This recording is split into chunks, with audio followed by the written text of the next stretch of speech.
Hi friends, welcome back to my channel Pampa দিদি recipe ব্লগে তোমাদের সবাইকে ওয়েলকাম।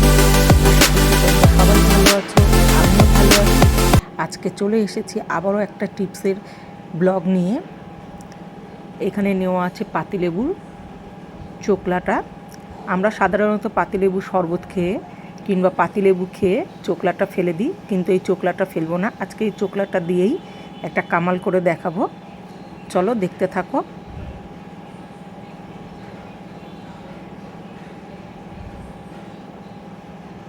এখানে নেওয়া আছে একটা পেতলের পাত্র।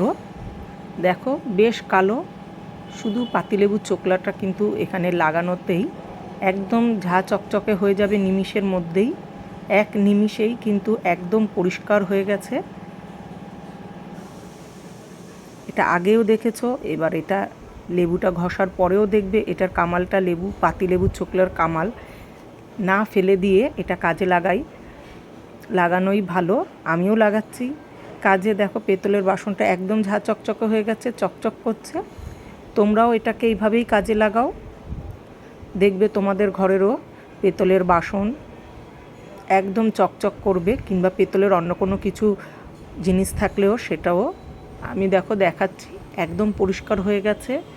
আগে আর পরের মধ্যে নিশ্চয়ই পার্থক্যটা বুঝতে পারছো। তাহলে আর লেবুর চোকলা ফেলা যাবে না, এইভাবেই রেখে দিয়ে কাজে লাগাতে হবে।